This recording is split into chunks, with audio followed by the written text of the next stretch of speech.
The vast majority of financial advisors provide a traditional financial plan. I mean, that's what they're trained to do, that's what we're trained to do, and that's what they do. But is there a better way? Is there something else that could be missing from a traditional financial plan that could really help you, propel you from where you are to your goals? Or maybe could help you really in your advisement of clients? Well, one of the things that I have learned over the years is that there is a process that can really dramatically improve the odds of clients better saving and of us being better advisors. And in my 3 decades of researching and advising some of the most successful people in the world, it's become real apparent. And today I'm going to share with you, so stay tuned. So hi and welcome. I'm Annette Ba'u, host of the Millionaire Insider. For over 30 years, I have been advising and researching top 1% and 2% of millionaires to learn what millionaires with amazing lives do differently. And now I'm providing you practical, easy to implement insight so that you can build a profitable business with more ideal, affluent clients, as well as create a financially free life you love. So let's dive into a better financial plan. Let's face it, creating a financial plan is one of the first and most critical steps of your journey, as is implementing it. But most advisors oftentimes believe that the most important element are the numbers and the hard data. Now, it is really important. As advisors, that's how we're trained.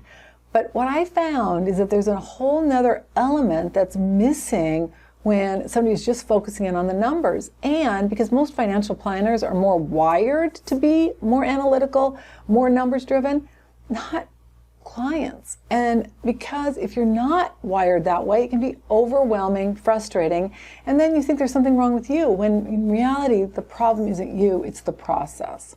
So before we dive in, please click subscribe and ring the bell. All materials and intellectual property are copywritten by millionaireseries.com. The information we provide is not intended to replace any type of advice from an advisor, financial advisor, or specialist. No investment planning, financial planning, tax planning, retirement planning, or any healthcare advice. You've got to find your own team of advisors to look at your unique situation. All participants agree to hold millionaireseries.com and its affiliates harmless for any results achieved or not achieved, and all international copyrights are reserved. So for today's show notes, go to millionaireseries.com/1007. For all show notes, go to millionaireseries.com/WLI. So if you want to learn how super successful people do their plan, create their formula to achieve a wealthy life, where it's not just about money, but it's really about the big picture, you can go to millionaireseries.com/WL guide. This is our wealthy life guide, and it's going to provide you the framework and the format of what we're diving into today so you can start creating your own plan. So again, millionaireseries.com/WL-guide. And if you're an advisor or consultant wanting to serve affluent clients, you can download our template at millionaireseries.com/AWT.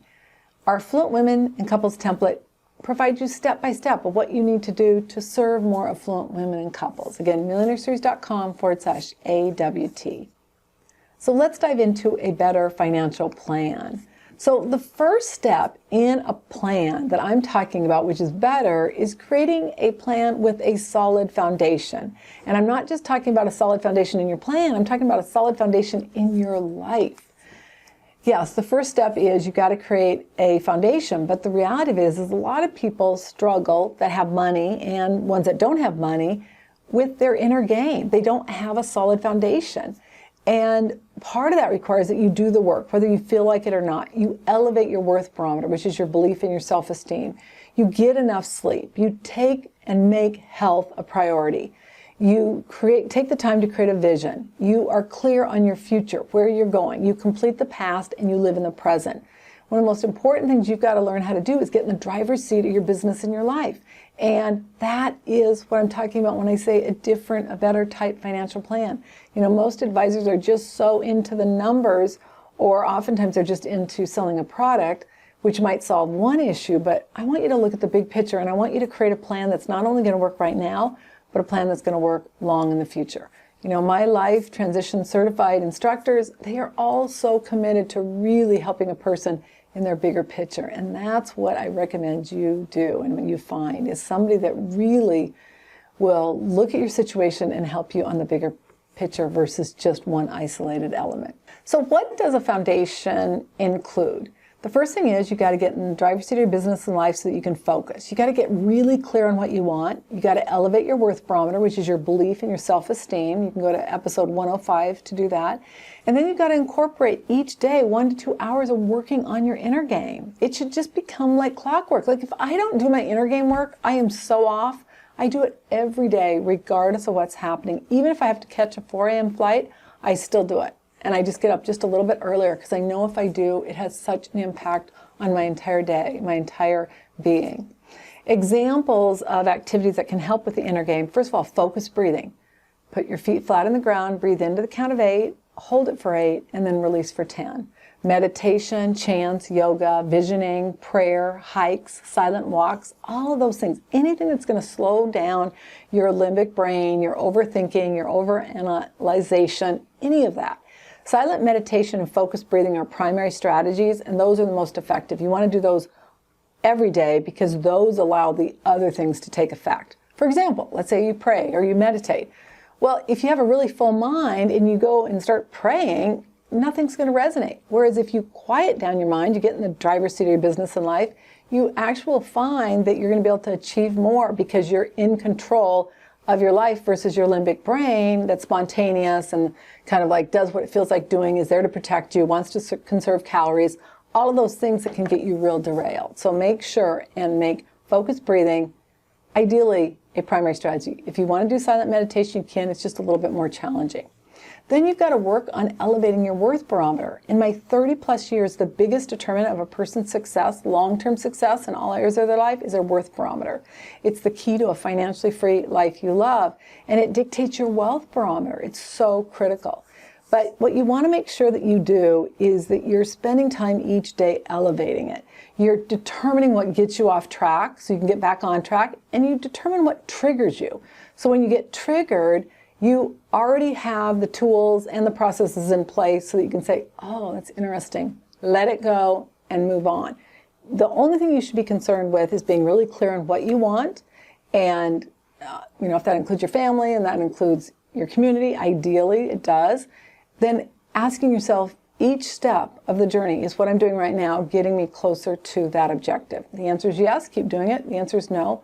Go back and reevaluate. As you elevate your worth barometer, what you're going to find is you're going to do more of the things you need to do to get to where you want to go. And that is a beautiful thing. All right, tips for creating a solid foundation. You got to get adequate sleep. Sleep is one of the most important things because sleep allows us to rejuvenate. You got to slow down and recharge your mind. Focus is so critical. You got to eat a clean diet, exercise consistently, and when you exercise, mental as well as physical. You want to identify things that get you off track, how you choose to respond, and then things to get you back on track. What triggers you? You want to reduce stress, you want to increase reserves. Reserves are having more than you need. So if you need $5,000 a month for your expenses, have 6. Then you've got an extra 1,000 in case you have an emergency. So reserves are a beautiful thing. If you need 7 hours of sleep a night, focus on getting 7.5.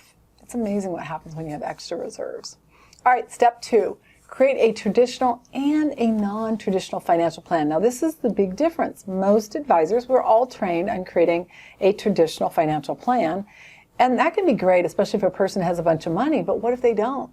Or what if they need other options? So ideally, you want to have both, traditional and non-traditional.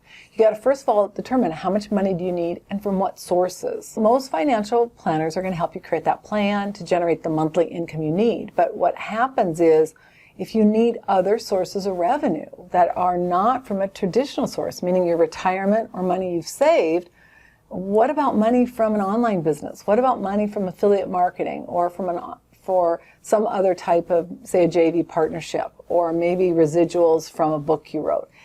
I want you to be thinking outside the box, not just in the traditional sense, but in the non-traditional, even if you have enough money. Because the reality of it is, a lot of people retire with enough money, and then depending on what happens, some major medical expenses or dental expenses or expenses you have with your children, it can throw your plan out the window. So I want you to just be aware of it. Where are the different options of revenue? Also, longevity is becoming a major issue. And so that's why you want to have guaranteed income, like where you give a company money and then they guarantee an income stream for life. It's one of my favorite sources of revenue because you can't run out of it. But the reality of it is you got to make sure that you're looking at your plan from traditional financial planning and non-traditional, other options. And this is especially important for women who typically have a longer lifetime than men, longer lifespan. All right, 3, execute on your traditional and non-traditional revenue sources. So what that means is I want you to be thinking about those now. I don't want you to wait until you're in a crisis. I want you to be thinking about it. Examples of what you need to do from a perspective of your traditional plan is going to be creating your master budget. And I will link to master budget in the show notes. You want to save between 10 and 50% of your income. The more you can save, the better. Maximize your retirement. Fund it as much as you can. Reduce expenses. Do you really need something? You know, one of the things I always find fascinating, and I can remember when my kids were younger, they're like, why don't we have all the toys? I'm like, because we don't choose to spend our money on those toys. And now we do have a lot of toys, but we didn't. And I can remember they're like, well, so-and-so does. And it's like, just because somebody has a lot of things does not mean they have a lot of money. And so until you amass enough money that you're going to be okay and you really feel confident financially, err on the conservative side. And then as far as creating your plan and strategy for your non-traditional revenue, look at what you're doing. Are you selling your expertise? Affiliate marketing, network marketing, online business? Any of those things qualify, but you want to really make sure it's conducive to your personality. I have been fortunate in that I have made millions in my online business. That said, that's probably been the area I've been least successful in.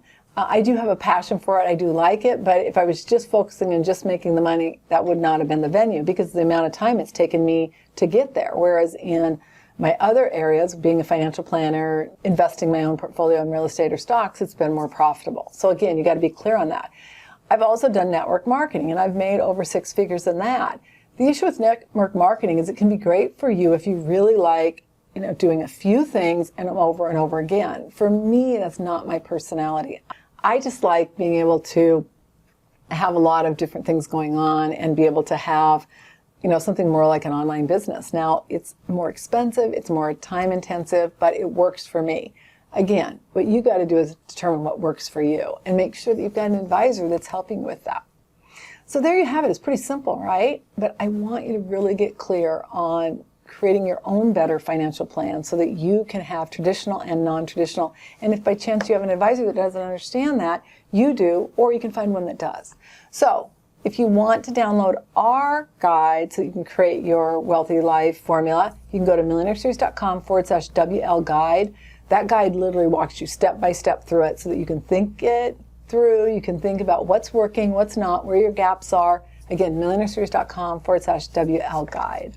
And then if you want to serve more affluent clients, you can access our Affluent Women training. You can go to millionaireseries.com/affluent, how to get your share of this $20 trillion market. But this really dives into the different types of women. There's 5 different types. Where they go, what they do, what to say, what never to say, if you'll be effective serving them. If you're working with couples, where they fall into the realm. Because a lot of people think, I don't want to work with women. Well, if you're working with couples, the vast majority are married to a woman. And so you need to understand this. We also teach you the scripting process. So again, millionaireseries.com/affluent. I'll look forward to seeing you on that. That's a game changer. So for today's show notes, you can go to millionaireseries.com/1007. For all show notes, go to millionaireseries.com/WLI. There you have it. Thank you so much for joining me for a better financial plan. I hope you really get it. I started realizing in my career how important having a traditional and a non-traditional financial plan are. But there are a lot of advisors who still don't get that, who are just focused in on it from a traditional sense. And especially if you're a woman, it's critical because you probably are going to live longer than your spouse. And, a lot of times we think we have enough money saved, but then something comes up. So I've never had anyone come to me in retirement and say, I just have so much money, I don't know what to do with it. And especially if they lose a spouse or something. So don't let that be you. So I'm Annette Bau, host of the Millionaire Insider. All international copyrights are reserved. Now, before you go, click the link above. That training we specifically chose to take you on the next journey as far as what you need after watching this. So I'll look forward to seeing you on that training. Until we connect again, bye for now.